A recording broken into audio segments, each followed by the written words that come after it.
So good morning, everybody. First things, logistical issue. Second test is coming up this Monday on the 13th. Open, as you can see, between 7 and just before midnight on the Canvas page. So you take it there, same as the first test, same format with 20 multiple choice questions.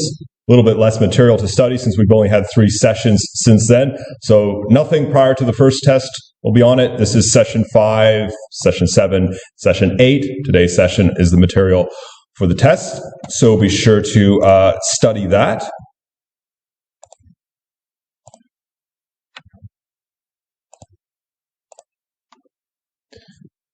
So we're going to continue on with what we were talking about last time. This transition from the early 20th century to the mid part of the century, the interwar period. Left off speaking about baseball, and Babe Ruth exemplifying this period, the roaring 20s.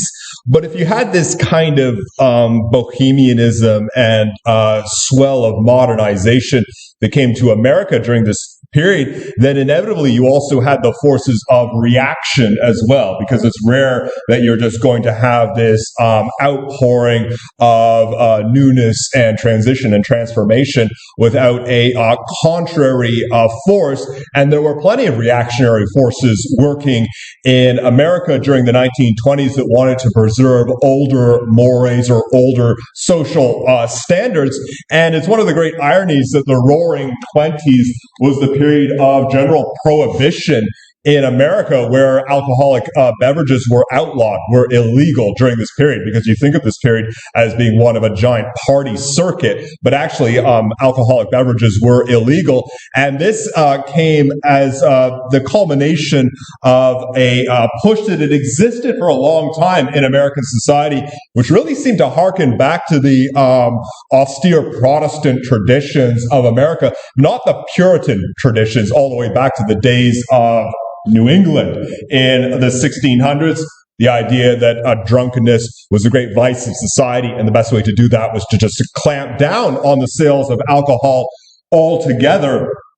Well, Prohibition lasted for a while throughout the course of the 20s, but it was not exactly successful, because really what it did was open the door for a massive racket of bootlegging, which existed at the time. So it basically shoved alcohol sales into the hands of gangsters and criminals. You see Al Capone, probably the most famous of these figures, these kind of mafia bosses, rose to prominence during this period and made huge amounts of money, wealth, among other things, bringing alcohol, smuggling it from Canada, where it was still legal, down into America. So in this case, the force of reaction, a kind of austere Christian morality, met its match with organized crime. I mentioned previously the Black Sox scandal. Well, that was also organized crime, getting into baseball, basically gangsters getting a hold of ball players and offering them money to lose games, because the gangsters had wagered money on those games. A lot of forces of reaction during this period. Here is one of the more infamous examples of that. Anti-socialist organizations existed, especially during the kind of Red Scare years immediately after the war, 1919, 1920. That was when the fear of communism infiltrated American society. So various anti-socialist organizations sprang up, but also the white supremacist organization, the Ku Klux Klan, which had existed previously in the American South during the 1800s. But a strange thing to say, this was the period during which the Klan became this mainstream organization with huge numbers of people joining. As I say, there are millions of people joining. In its heyday, its numbers were something like 4 or 5 million people, entire towns in some instances, and various labor organizations, community outreach organizations, which might strike us as a bizarre thing, because these days, now in the 21st century, the Klan is often thought of as just this kind of fringe redneck organization. I mean, I don't know how many many people still associate with the Klan. Even the American alt-right and MAGA country doesn't really have anything to do with it. But at the time, it was actually this kind of large pressure group in American society. And yes, a white supremacist organization, but in general, just a reactionary organization, a group against everything that was happening in the interwar period. Bohemianism, rebellion, the forces of modernization, the figure of the new woman, the unleashing of these kinds of different ideals that were opposing old school social mores and ethics. And that was what the Klan was against in general, to try and shore up this notion of Christian morality. Of course, a very selective, bigoted version of it in American culture. Then the segue into what we're talking about today, the beginning of the Depression, which culminates with the stock market crash of 1929. Although that wasn't the only reason for the Depression, as we're going to consider, but seemed to be the triggering event. There's always these major events that seem to mark the end of an era, just like 9/11, the terrorist attacks in New York in 2001 seemed to mark the end of an era. The stock market crash in 1929 was this triggering event. You see a picture of people trading on a stock floor. The booming economy worked in concert with the increasing tendency of people to invest in the stock market, to play the market, basically to turn the money they had into more money, making investments, especially investments in major corporations, which were wreaking incredible profits in major industries. And in a sense, this dynamic represented another stage in the democratization of America. I mentioned this previously. You had the democratization of industry with all of these industrial products entering into the home. Previously, they'd existed at the kind of institutional level, and that's the typical trajectory for that kind of thing. You start out with a major new invention and innovation, and at first it belongs to the military apparatus or corporations or to institutions. Computers were like that, actually. There were computers that existed in the earlier part of the 20th century, but the American military had computers. Universities had computers. Companies had computers, not individual people. For one thing, computers were very large, and for another thing, they were prohibitively expensive. So it was only in the 1980s that the computer enters the home on an individual scale. Well, so too for a lot of the industrial technology that existed. It comes down to the level of the individual gradually and slowly. Well, here you have another stage of it, the stock market, which basically involves taking money that's already being earned and investing it to make more money. Well, this also reaches a kind of individual scale. And a lot of people made a lot of money in short order on stock market investments in the 1920s. I say there, however, the dynamic of people investing also seems to have been built around a narrative that promoted ideas of unending progress and affluence, because that was the general tenor of the age during the 1920s. That, too, has been a narrative that has cropped up in American society and other societies as well. The idea that, well, we're all doing very well right now. We're all making a lot of money. There's this construction boom. You can see us building skyscrapers and cars, building the Great Society, and this exponential growth is just going to continue forever. We have more money today, and we will have even more in the future. That's basically the logic of the stock market, the notion of, yes, of course you should invest your money because it can only go up.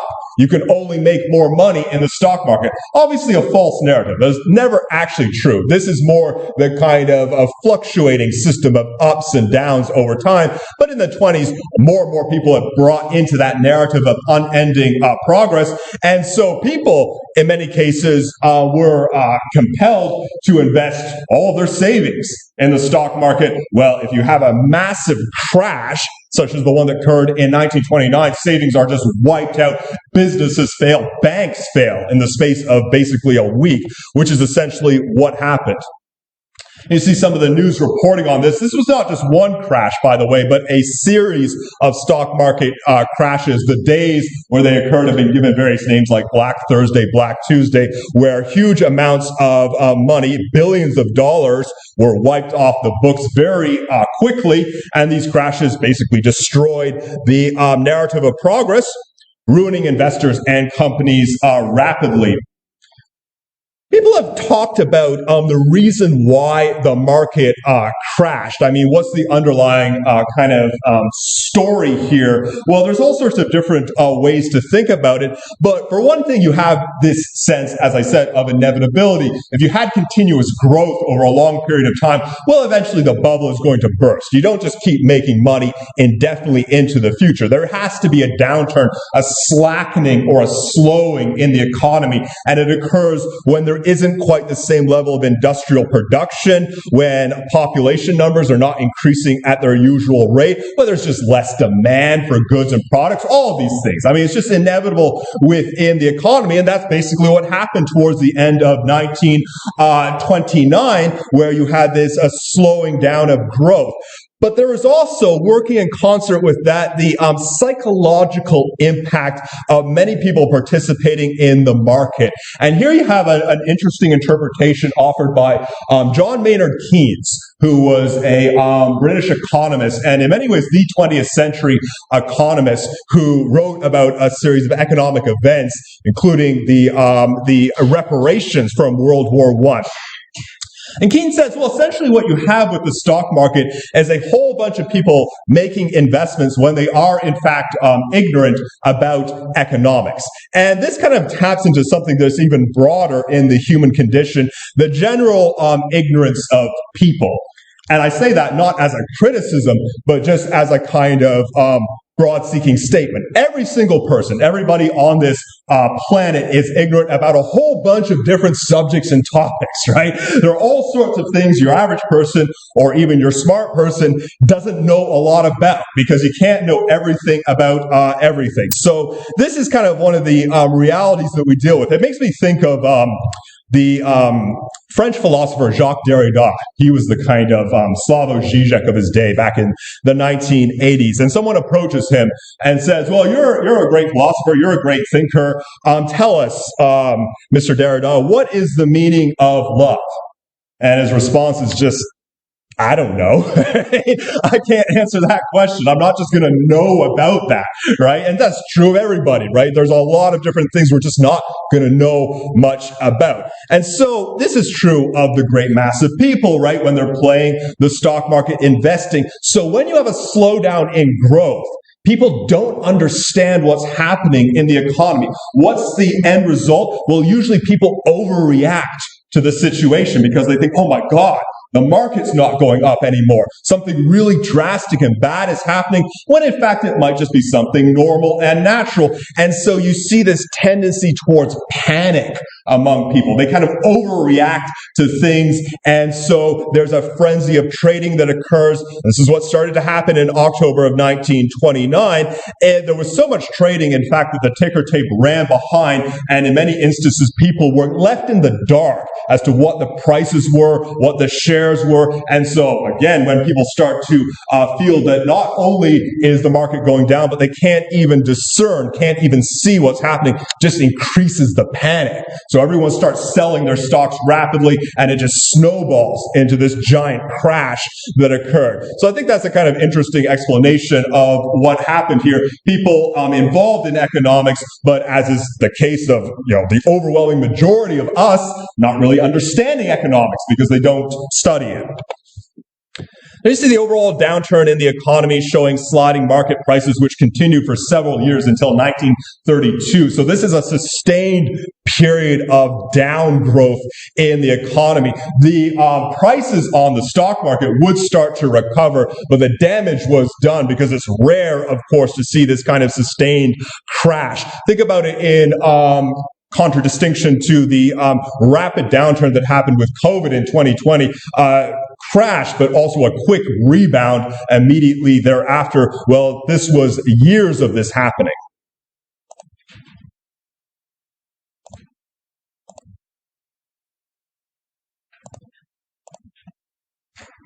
And this takes us into today's lecture on World War II and the Cold War, because we're going to talk first about the Great Depression from the 1930s, get into the topic of America and World War II.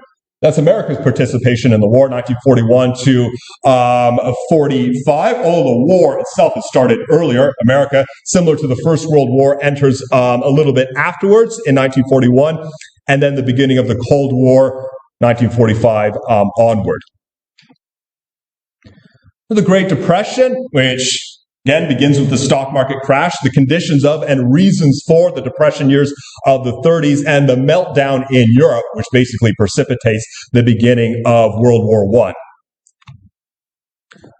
So the Depression years, defined by high levels of unemployment, business failures, stagnation in the economy, and a social malaise, all those things persisting after the stock market crash. So a lot of people out of work, a lot of businesses going under, and a general kind of torpor that settled over America and Europe, which really sucked the air out of the rival bohemianism that had prevailed during the 1920s. Major factor too, paltry social support networks contributed to the problems. Here you have an example of a social support network, a shop offering free coffee and donuts to the unemployed. I mean, that's about as much as the unemployed are getting at this time. In terms of unemployment benefits, welfare benefits, any kind of social network that supports people, those things barely exist during the 1930s. So people are just left without any social net whatsoever. The irony, of course, is that here was America, a country that had decried the insidious influence of socialism and communism. Well, socialism is predicated, at least in its ideological trappings, on the idea of providing social networks for people and providing support for workers. So the American ideal of individualism, the individual taking care of themselves, well, it kind of met its match during the Depression years, because many individuals were just left out in the cold during the sustained period of hardship. You see a destitute migrant family during the 1930s. Famous photographs actually taken. This would be the case for a lot of people. They're not receiving any kind of social support. They just have to move and start going from place to place, taking their families with them, looking for places to find work or to settle down, often just pursuing that on the basis of rumor. The Grapes of Wrath, Steinbeck's famous novel, depicts these kinds of conditions. Various reasons for the length of the Depression have been proposed, because that's the question. You had a stock market crash in 29. Okay, why does the Depression last for 10 years afterwards? Most of those focus on the stock market crash and poor policy decisions. Now, that's probably true. It certainly seems to be the case that the government policy decisions, and they were, of course, attempting to lift the country out of the trough of the Depression, but the decisions they made were unsuccessful. And this also seems to have provided lessons for later crises. It's certainly the case that subsequent downturns in the economy, whether we're talking about 2008, the COVID crash of 2020, government has drawn upon the experiences of the 1930s as what not to do. So essentially, they've adopted different policies that were contrary to what happened during the 1930s, including most recent policy of just dumping huge amounts of money into the economy, trillions of dollars in some cases. American government just manufactures the money and throws it into the economy to rescue it. That's not what they did in the 30s. However, to reiterate this point, a general slowdown in growth in both the population and the economy was probably inevitable. Here you talk about just population numbers. There you see the percentage of the population change from the previous decade. One thing to note is leading up basically to World War I, population of the United States have been increasing, and the numbers are extraordinarily high. Now, of course, the more people you get, the more difficult it is to maintain this level of growth, something like 36%, 30%. That's why the closer we get to the present day, the numbers are lower, because there already are a lot of people living in America. You can't double the population every generation, or else you'll have billions of people living in the country. But when you get into the 20s and 30s, 1930s, you note that there is quite a sharp drop-off just in the amount of immigration, the amount of population increase. Well, less growth in population does generally mean a slowdown in the economy because you just have less people spending money, less demand for products, etc. And that was basically a wave that was going to happen inevitably over time. But on the other hand, there's another side to it. When there are just a few corporations controlling major industry, their tendency is for them to hunker down and protect their profits as much as possible. They may not lower prices, but they will reduce investment and also their labor force. And you could say that this too was an offshoot of the Gilded Age in America.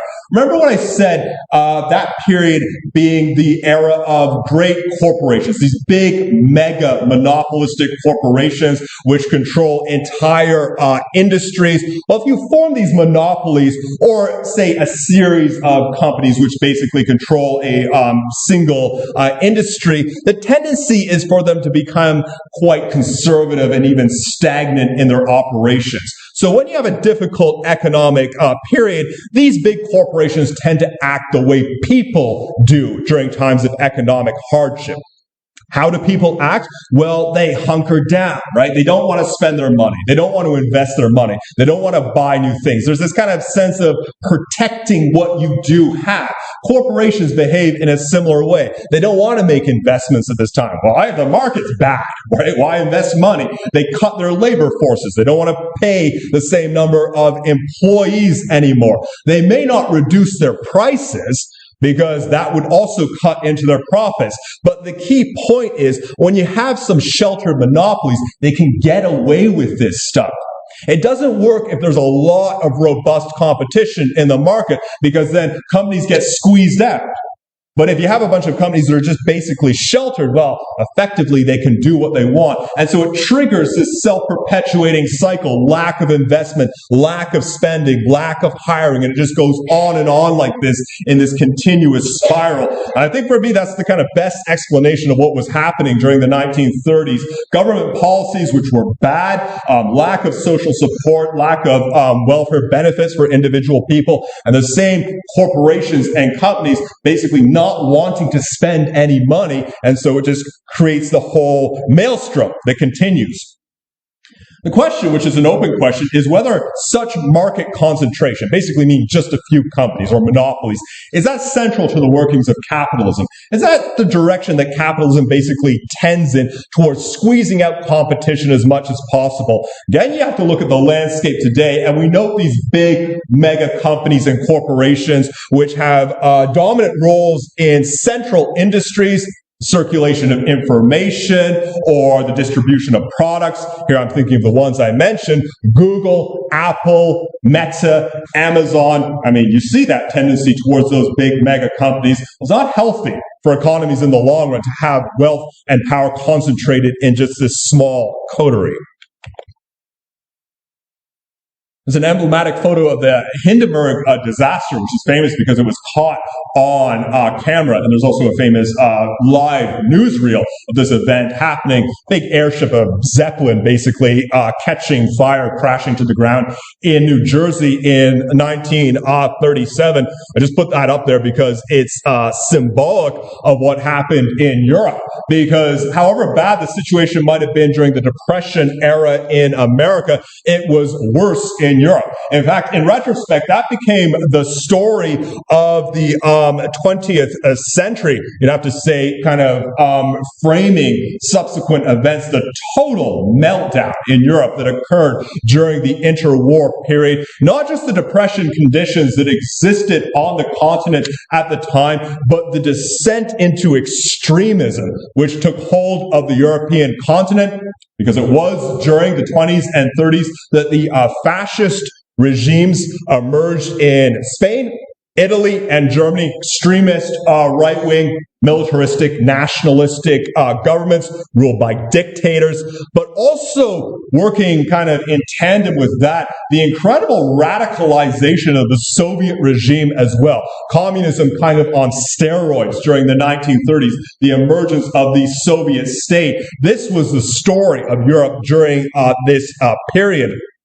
I say there, Woodrow Wilson died in, I think 1924 was when he died. He had a vision for the post-war reconstruction of Europe, this kind of movement towards the American Republican ideal, not Republican as in the political party, but republics, meaning without monarchies, without aristocracies, democratic elections, freedom of speech, freedom of the press, all of those things. Well, nothing resembling his vision came true, actually, during the interwar period. It was the drastic revenge of imperialism and nationalism landing on the European continent. So what happened? Well, series of different things we'd have to say occurred. There you see an image of German children in the early 20s, I believe that is, using banknotes as toys because they have no value, so they might as well just cut them up. This was when the currency of Germany basically crashed, so their money was not worth anything anymore. Well, the irony of the situation is that it seems that Woodrow Wilson's idea of, quote, peace without victory came true, but this did not lead to a sort of positive future for Europe, because when you look at the situation in Europe, it did seem that the end result of the war was a whole bunch of losses for all of the participating countries. Now, you had the countries that had indeed lost the war, such as Germany, which spiraled down into a major economic crisis, precisely due to hyperinflation, their currency losing all of its value, modest recovery towards the end of the 1920s before the Great Depression arrived, sapping the air out of that. And you also had the other axis of countries that had broken apart, like Austria-Hungary was broken apart into different countries. But what about the victors in the war as well? You had the situation with France, which had basically been bankrupted by the war, sought reparation payments from Germany. Situation in France got so bad that in the early 1920s, they actually militarily occupied a coal-producing region of Germany to basically mine the industrial resources and take them for themselves. That only worsened the economic situation in Germany, making it ever more impossible for Germany to pay reparations to France, right? So it just became this vicious cycle. I mean, that situation with France taking that measure, it's kind of like if you owe money to the bank and you're falling behind in your payments and the bank decides to seize your job as an asset, right? It's like, I'm going to take your job away. Well, then I really can't pay you anymore, right? That's kind of the situation. How is Germany going to pay France when they're being bankrupted by these measures? So it's a situation in France, economic crisis there. Russia, the Russian Empire that had fought on the winning side, at least sort of, although they didn't finish the war, the Russian Empire was gone. So the Soviet Union, a regime that was taking on an increasingly radical dimension. You had Italy, which had also fought on the winning side of the war, ended up in the grips of the fascist regime of Benito Mussolini in the early 1920s, this militaristic nationalist regime. The question that starts to arise at this time is, who the hell had even won this war?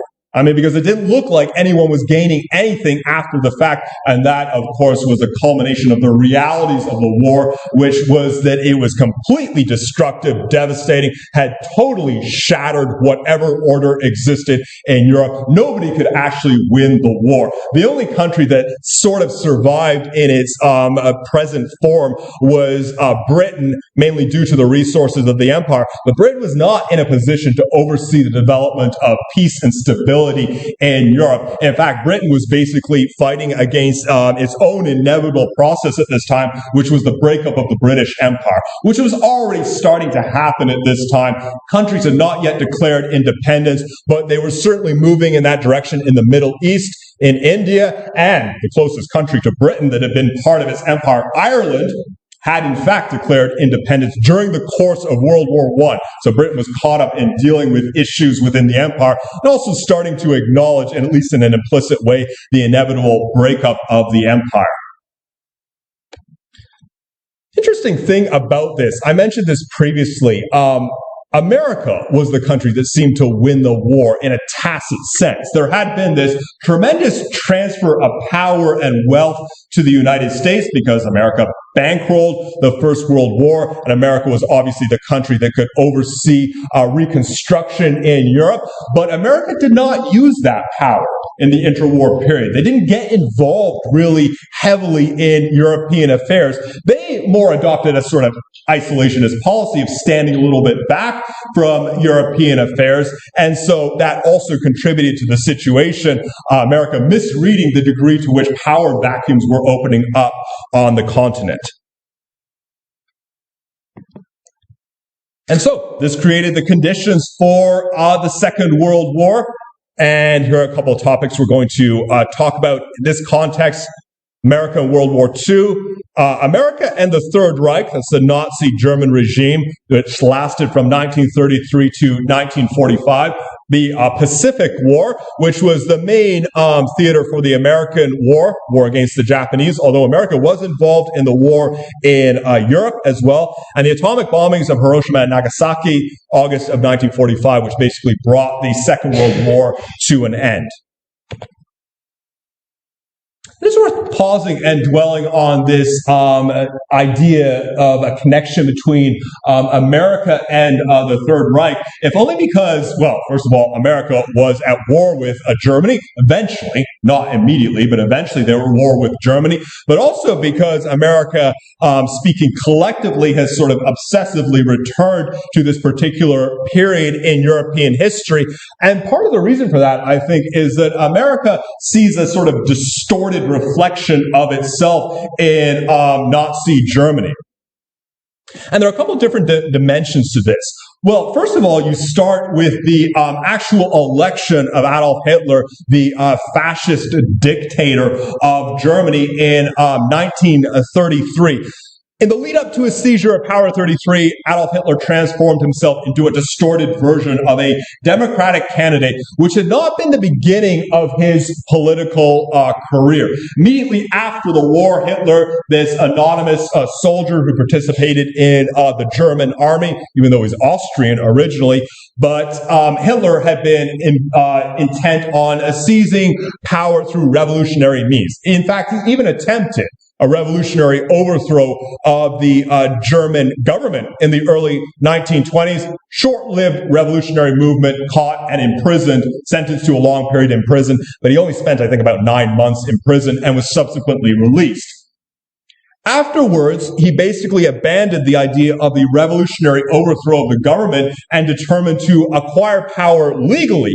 And within the Weimar Republic, that was the German government at the time, the Weimar Republic, that meant winning a democratic election. So that's basically what he set out to do. And over the course of the 1920s and the early 1930s, there was Hitler hitting the campaign trail, giving his speeches to ever larger audience, holding these big rallies, whether in cities, whether in the countryside or towns. And he did seem to strike a chord with his audience because he was a gifted public speaker, gifted public orator. And he was, in many ways, the figure of the demagogue, basically someone who tries to reduce everything to their simplest terms when speaking to people who used basic base emotions, fear and outrage, namely, because those are the kinds of things you can use to whip people up into a frenzy, and forming populist connections with his audiences. And his basic rhetoric, his idea, was that there are a bunch of insidious forces working within Germany, not just outside of it, but working within Germany to bring us all down from the inside. These were the same forces that were responsible for Germany losing the war: the bureaucrats, politicians, socialists, and most of all, the Jews, an entire ethnic group that he blamed for this. And these are also the people who are keeping Germany in poverty during the interwar period. I mean, it's a simple old idea, and it appeals to people because it gives them a very simple explanation for what has happened, right? Just blame this group of people, right? They're responsible for all of our problems, all of our troubles.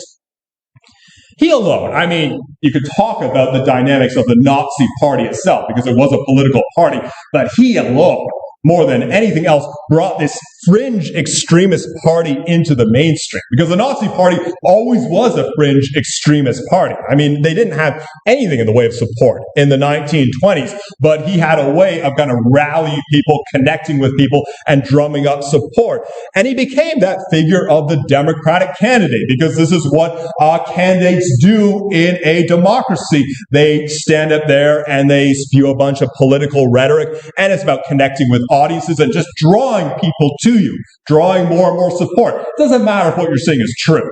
I mean, look at modern politicians, right? Doesn't mean a damn thing if anything they say is true. It's just about the emotional connection. So he becomes this kind of distorted reflection of the modern democracy. America, the country that had extolled the virtues of democracy, had basically been speaking about how democracy is the only political system that works and everyone should adopt a democratic system. Well, here is an incarnation of democracy brought to life, this kind of grotesque reification of their own political system, who does indeed acquire power legally, never had majority support, never would have majority support with his ideas, but he did draw substantial amounts of support, up to 40%, leading up to 1933, before he basically seized power and turned Germany into a totalitarian dictatorship. There's another dimension to this as well, and this gets into the heart of the logic and dynamics of the Nazi regime, the Third Reich, in terms of their attempted goals or what they were even trying to do. The other side to it is this attempt to emulate America on the level of its standard of living and its prosperity. You see a celebratory billboard from the 1930s talking about the world's highest standard of living in the United States, which was true. America had the highest standard of living in the world at the time. Notwithstanding the Great Depression, the U.S. standard of living had assumed a preeminent world, which was much higher than what existed in Europe. It was far outpacing Europe just in terms of the overall availability of resources for people or particular goods. I mentioned the infusion of those consumer industrial items such as the radio, vacuum cleaners, refrigerators, the cars, things like that. Well, there was a kind of democratization of those goods. Well, those things were still kind of luxury items in Europe. You take a place like Germany, most people can't afford to buy things like that. You look at Germany as a whole during the 1930s, the industrial development of the country might have been second to none, but it was a poor country at the time. People were still living in poverty, and it wasn't as though the situation was getting any better either. You had tens of thousands, some cases hundreds of thousands of people who would take apprenticeships in Germany, go to university, and then they enter a non-existent workforce. I mean, there's no jobs for anybody at the time. And so this whole narrative of prosperity, development, affluence, well, it didn't apply to a lot of places in Europe. Again, notwithstanding the Depression, because, I mean, conditions were not good for everybody in America, but in Europe, they were worse. Hitler himself, writing in 1928, "The European today dreams of a standard of living which he derives as much from Europe's possibilities as from the real conditions of America. The European, even without being fully conscious of it, applies as a yardstick for his life the conditions of American life." So in other words, America is a place of affluence and prosperity. If there is something that a country like Germany should aspire to emulate on a kind of larger scale, well, it should be the United States, because that's the rich country. And you can see this with the basic logic, the narrative of the Third Reich, the Nazi regime. This is one of the sorts of stories that actually, strangely enough, falls by the wayside or is not really discussed much, at least in a mainstream context. The question of what exactly was the Nazi regime even attempting to do. I mean, there's this kind of idea, well, I mean, Hitler was crazy and the Nazis were crazy and it was just this descent into psychopathy. Well, you can kind of see it in that way, certainly with the murderous and barbarous regime that actually did emerge. But we also have to deal with the simple question of nation states with their goals and ambitions. So, taking it on those terms, what exactly was Hitler's regime attempting to do? What was its goal? Well, in the simplest terms, what it was attempting to do was expand the borders of Germany.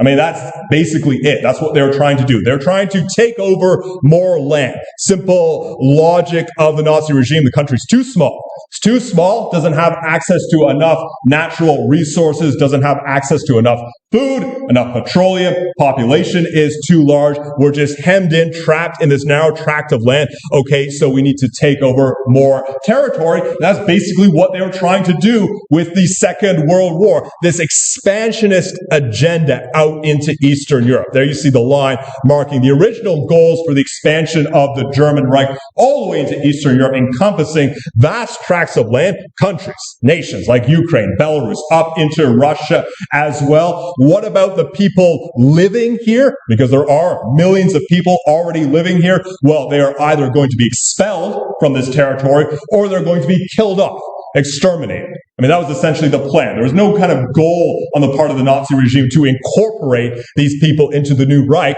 No, because the Reich is built for German people. It's not built for foreigners. That's effectively what they're trying to do, this process of just expanding the borders of their own country and kicking out or even killing off these people. That's why they started the war in the first place. There's a parallel to America, which we'll talk about after the break. So let's take the break right now and come back in 10 minutes.